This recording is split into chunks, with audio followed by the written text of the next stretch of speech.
What up, tubers? Bunny here, and welcome back to GeoFlight Simulator. So this week, I'm talking about the Piper Cub. This aircraft right here. It's a small propeller-powered bush aircraft. Good for bush flying. In fact, I even spawned myself out here in the woods of Wisconsin to try out that capability. In fact, I also know from just flying around here a little bit prior to recording this video. In fact, you can kind of see it over there. There are a few lakes where I can show this aircraft seaplane capabilities, which I will get to in a little bit. Actually, let me go ahead and show you that feature for a moment, but I'll go into further detail later in this video. But if you press the F key, boom! Pontoons! Now this aircraft can land on water. However, it is no longer capable of rolling on ground. But if I press F again, the pontoons go away and I'm left with the regular landing gear once more. Now as for gauges, this aircraft has its standard propeller plane gauges. But one thing that you'll notice that is different from the gauge of, say, the Vector Sportstar, which I covered in last week's video, is that the speedometer actually shows more accurately the aircraft's performance ability. What I mean is its speed. Like this green region shows, like starting at the minimum speed where your aircraft will actually have amount of lift. Now I'll go into further detail in a few minutes on what speeds are necessary to take off in this thing. So another thing to note is that this aircraft has two liveries to it. So if I open up the aircraft menu, the Piper Cub is here at the top of the menu. And you notice if I hover my cursor over there, two liveries will show up, yellow and red. Now yellow is the default skin that this aircraft has. In fact, was what the Piper Cub was depicted with when I first started playing this game like 5 years ago. And what you just saw was the red livery for this aircraft. Now, for the remainder of this video, I think I'm going to just stick with this yellow airplane because actually the pontoons are made to match the rest of the plane. Now, aside from pontoons, this aircraft has a special animation to it. If you hit the X key, the doors open, as you just saw. Open, close, open. And let's go into the cockpit view. And what I just did was, that's not actually how you go into the cockpit view. All you have to do is press C. But I just thought I'd be a little theatric or something. I don't know. I won't do that again. Anyway, here is the cockpit of the Piper Cub. So if I zoom in, you can see the different gauges that this thing offers. Rear seat for solo flying, and I am indeed in the back seat. Looks like the flight manual or something. I don't need to read that. I've been flying this damn thing for 5 years, and I'm about to show you how to fly this same tin can. Whoop, whoop. So unlike the Vector Sportstar, the Piper Cub's cockpit is much more detailed and animated. Like, if I open the doors again, you can see that they open. Oh, no step. Okay, so don't step on those struts. Good to know. Also, the joystick works. So if I pull up, there we go, I pull up. Push down, let's see, side to side.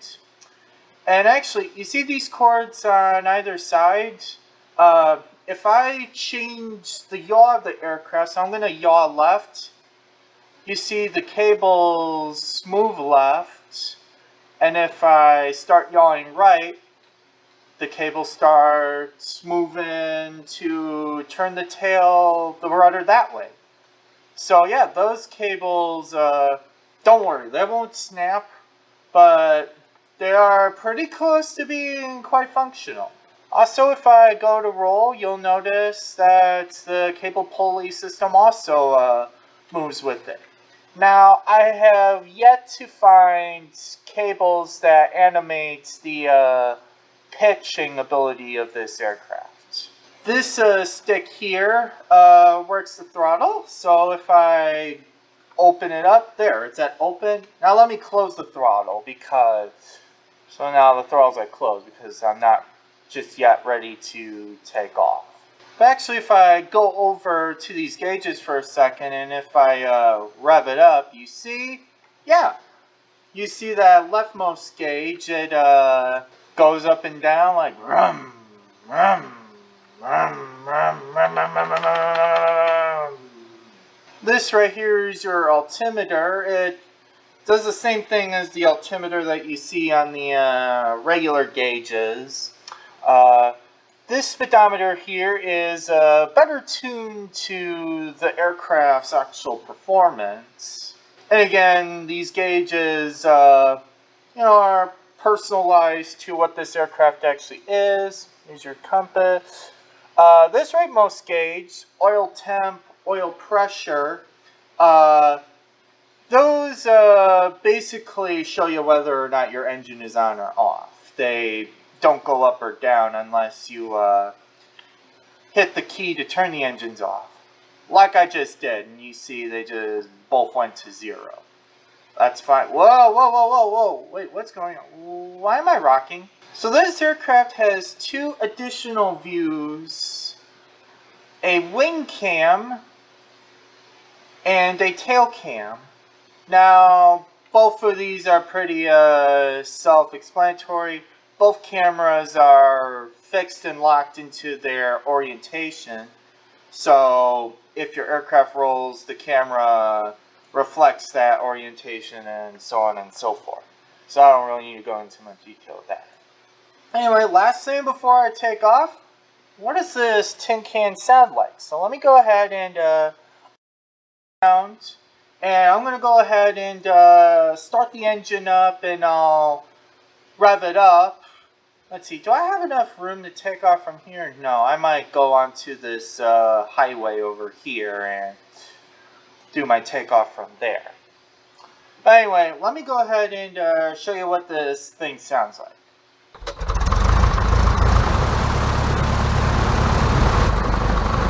Now, if you watched last week's video, this is pretty much the same sound that the Sports Star made.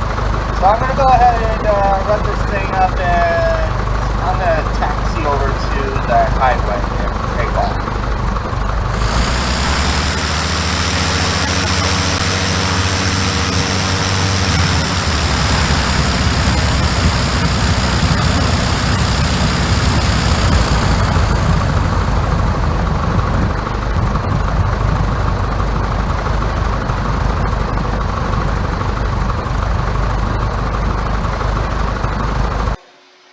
There you go. So you got an idea now as to what this plane sounds like. So let me go ahead and take off. So let me get my elevator back to normal. Oh man, I shouldn't have did a rub. Oh well. So anyway, release the parking brake and engine full throttle. You hit key number 9 to do that. Alright, about 20 knots, this plane is going to go level. You see right there, the plane is now level. We passed 40 knots, at which point it is now safe to take off. So you just pull back slightly on the joystick, or if you're using the keyboard, you use that pull-up key, and there we go. I am flying. I am flying the Piper Cub, and when you're in a climb like this, your aircraft's probably going to stay around 50 knots. But once you level off, you can actually achieve some higher speeds. Like, I'm at 60 knots right now, 70 knots.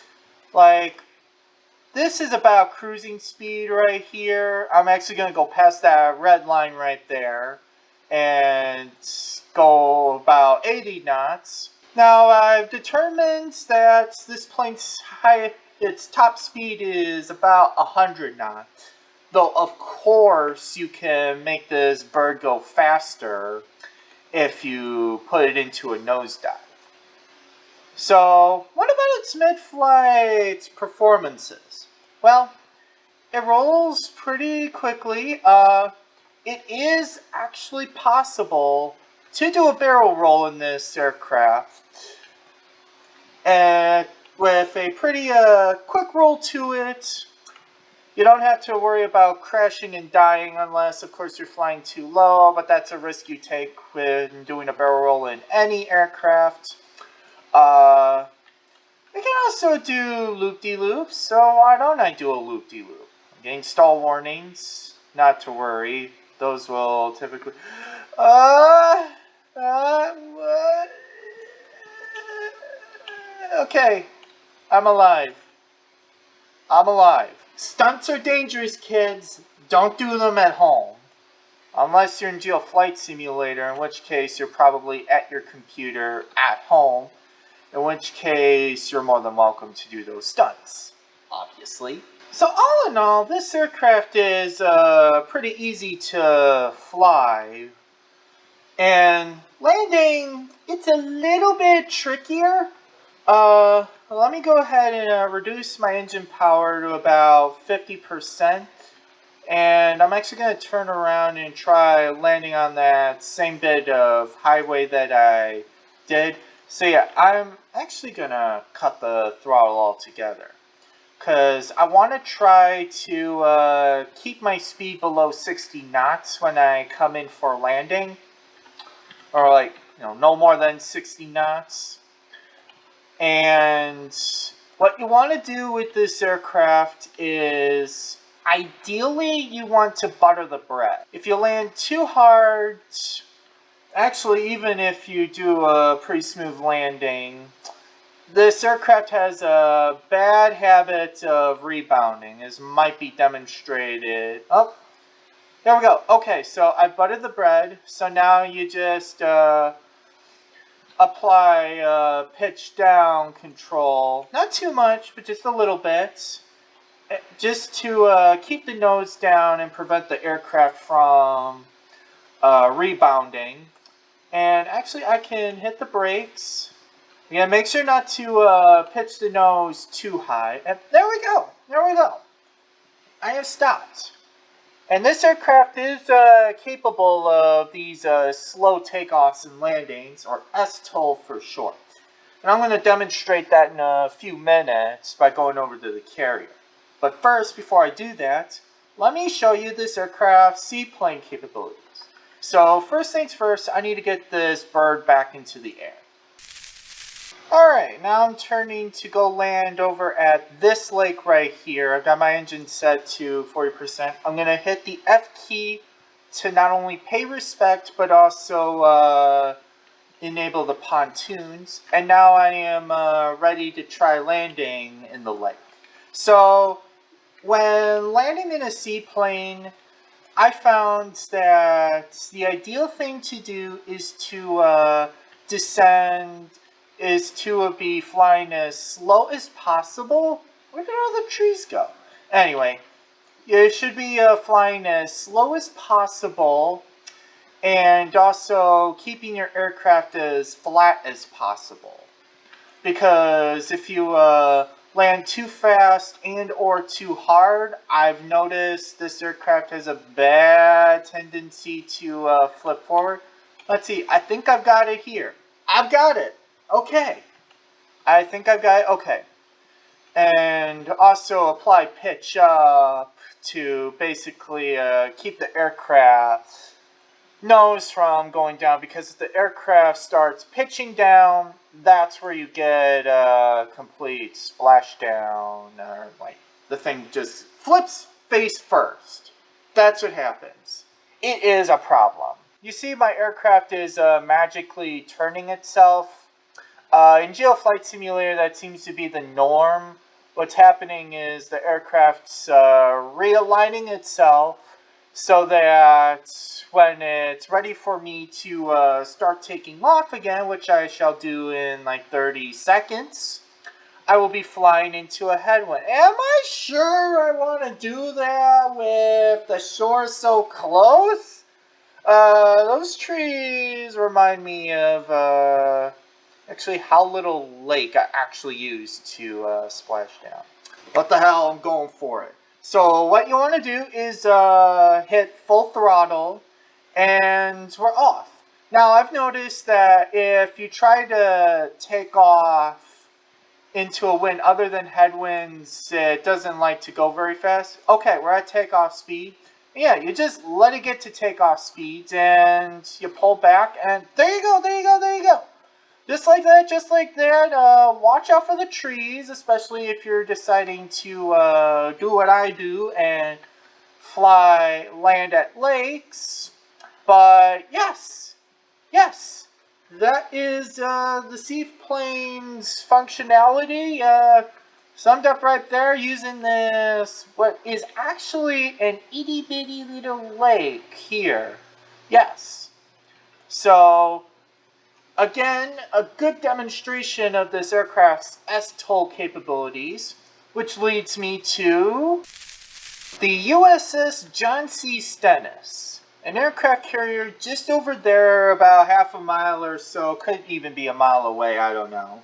Out in the Pacific Ocean, and GeoFlight Simulator, this boat renders in the waters just outside of San Francisco, California. In fact, somewhere over there ought to be the Golden Gate Bridge, but those landmarks don't seem to generate in this game. I don't think Xavier Tassin ever made models to render those objects. Anyway, I'm going to go ahead and land on the deck of this boat, which I must remind you, that is only about 1,000 feet long. So the idea with landing on a short runway, I must restate, is you land as early as possible, as slow as possible, and do everything within your power to come to a complete stop as soon as possible. So I'm actually enabling the parking brakes right now, even though my wheels haven't even hit the deck of the boat just yet. But I should be doing that with about 50 knots of speed, and again, try to butter the bread. Okay, and make sure that the nose is going down. And there we go. There we go, there we go, there we go, there we go. I have come to a safe, well, not a complete stop because I'm about to turn this tin can around. But I was able to slow down to safe speeds with about, I'd say, 250 feet of deck remaining. And there you go. Now, actually, I don't think. Well, you know what? Let me show you the slow takeoff abilities on the deck. So again, I hit full throttle, and yes, I'm going the wrong way, but who cares? And I pull up, and there we go. There we go. Taking off from the deck of the carrier. How nifty is that?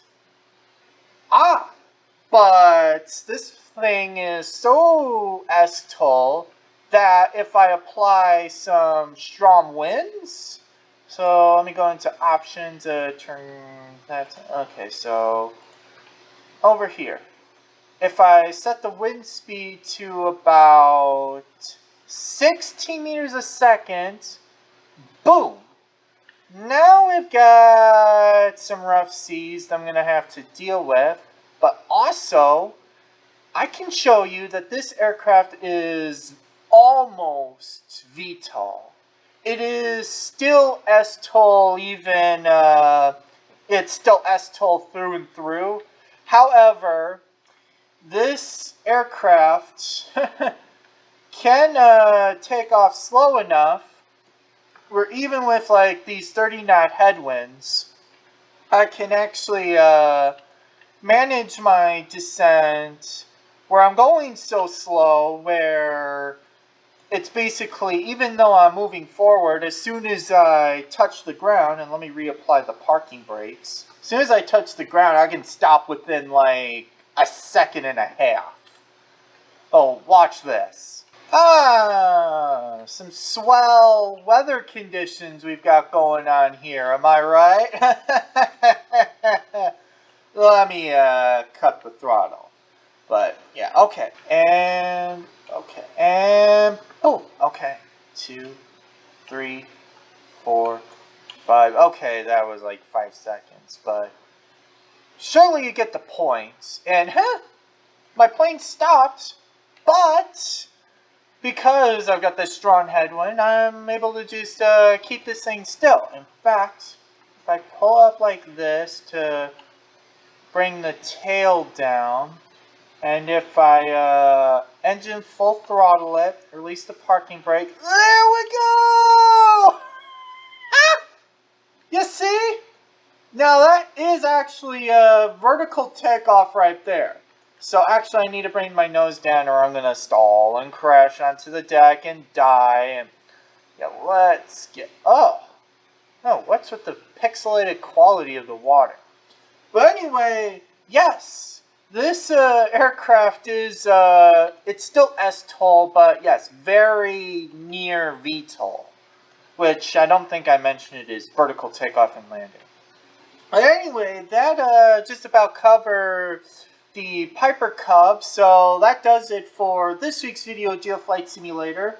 So next week, I'm going to be talking about the Boeing 737, which is actually one of the easiest aircraft to fly in this simulator. But I'll go into more detail about that later.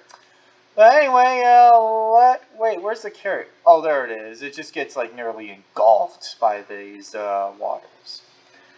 Actually, a fun little tidbit, if you set the wind to its absolute maximum, the 20 meters a second, that pretty much is 40 knots, and your aircraft can basically do vertical takeoffs and landings.